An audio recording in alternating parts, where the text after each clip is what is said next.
Peace. This is Nuhiri Mensa Nefertum. Formerly Nuhiri Mensa Nefer.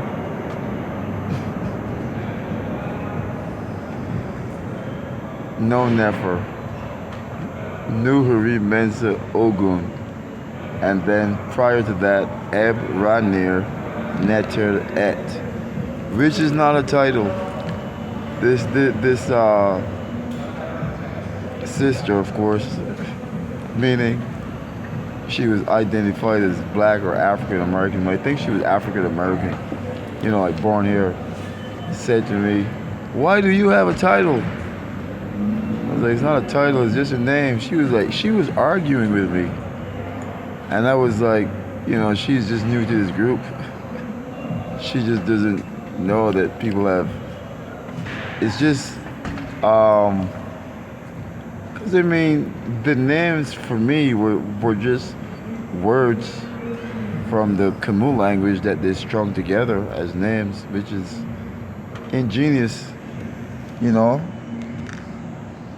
They probably took examples from other people in the KHEMU doctrines that they left behind, Trying to remember the name of a non-royal person, but I don't right now.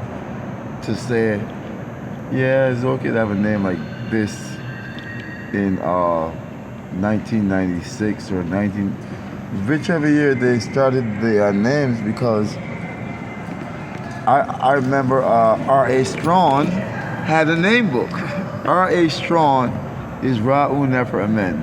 Rahilio I was told is Alekis Strachan, but somebody probably wanted his name to sound like the Alekis beads. I don't know. And then someone told me it's Alcidi, and I'm like, Alcidi, because Alcidi is the last name of Negev, my grandson's father. Nah, Negev Alcidi. But wow. The year's 1996, and it was like, I think, probably from 1994. Yeah, I think I bought the Meduna Tier Volume 1 and 2 in 1994 from NK Bookstore, because this is very, very close to after meeting Frank Kubinapa and him really, he turned me into an Egypto addict. With all the ancient Egypt, light of the world. I mean, Frank Kubinapa was obsessed about, yeah, we have to free ourselves as a people from oppression and whatnot, but Egypt, Egypt was to be the source of our religious and spiritual alignment. And I bought a few books, swallowed the lyrics, because it was more on the spiritual side, and the books that Frank was into was really on the academic side. I mean, it was terse. Geraldine Massey is terse. My goodness. It's like, Budge as well. And I had bought Osiris and the Egyptian Resurrection, and that was not as difficult as some of the other books that I had bought. And I never let go of that book. And I remember when we were living at Halsey Street, now that I'm a member of Osiris Set, and Raul Nefer Men started to come up with affirmations. And lo and behold, and I'm not even trying to brag or anything, because it's not me, but in the book Osiris and the Egyptian Resurrection, E.A. Wallace Budge had way better affirmations than what Raul Nefer was giving to us.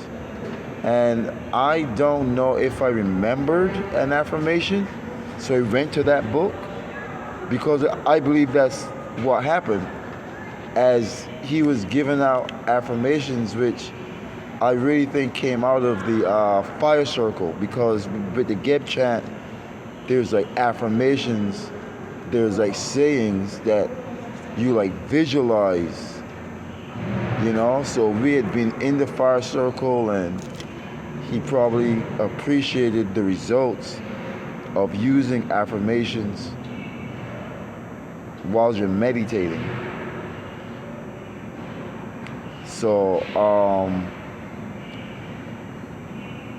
you know, Osiris and the Egyptian Resurrection is one of the books that I had bought and I had held on to. Swallow de Lubix's book, my goodness, I think it was The Temple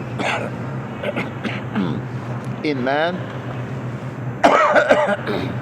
You know, that book, when I learned that Masons, this term Mason, Rosicrucian Mason, that the writers from these orders really write watered down books and use blinds and distractions.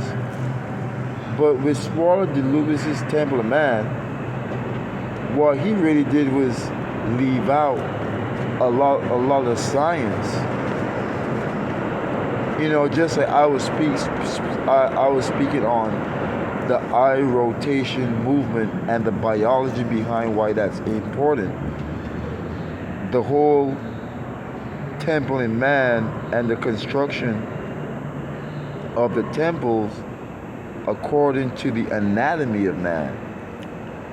But he was also showing the resonance of the temples. You know, it's like, how do you extrapolate a temple? How do you extrapolate man's anatomy to build a temple, but the temple also has a resonance? You know, like,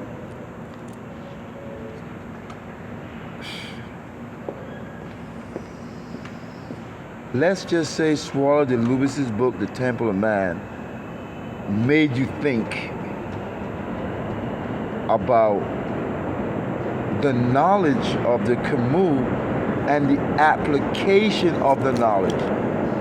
You know, that's what that book revealed to me. Now, Gerald Massey, oh, Dr. Ben, of course, I can't forget to mention Dr. Ben. You know, I bought about 2 of his books.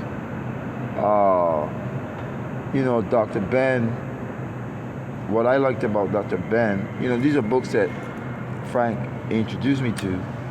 So let's just say that on entry into Afro-centric Kemetism, because, you know, it was only African-centered for Kemet that Frank introduced me to. It wasn't African-centered for, because he's a Khan. He's not trying to push anything a Khan on me.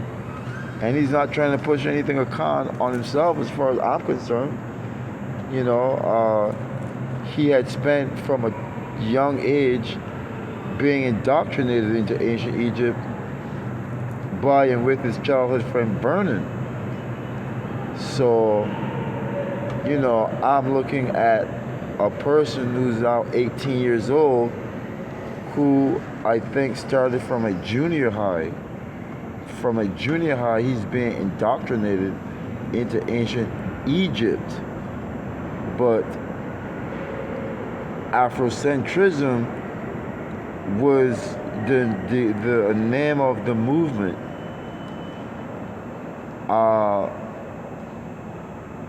But I was introduced to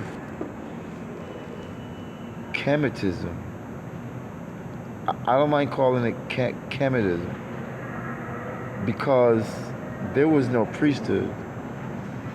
You know, simple things like going to a Dr. Ben lecture and there's like 2 girls sitting next to me, and I'm reading over their book, which looks like a cheaply made book, and it's talking about Osar, and I see that, oh, that's Egyptian. And I read a little bit that I could and asked them if I could, check it out. And then they're really talking about Star Society and classes.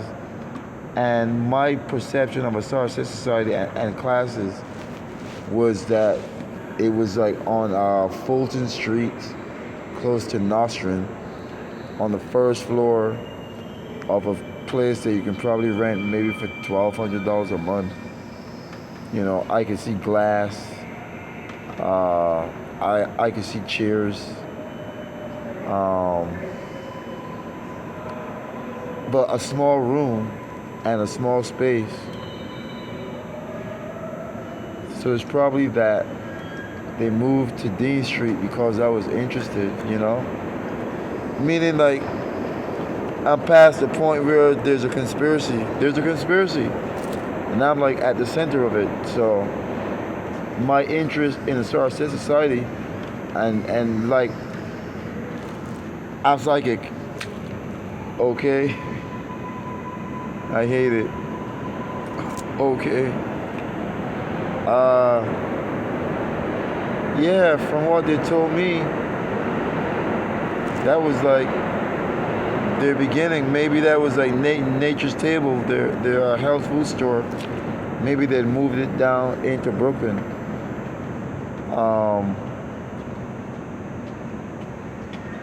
But on entry into Afro-Kemetism, there's discipline in academic study, commitment to academic study. But I mean, it's kind of rational because it's on a college campus that is being presented to you. So the whole discipline and academic study for it, that would go hand in hand. So I guess it's the state that I was introduced to this at a college, not at, I don't know, a party. What else we had? Somebody else's living room.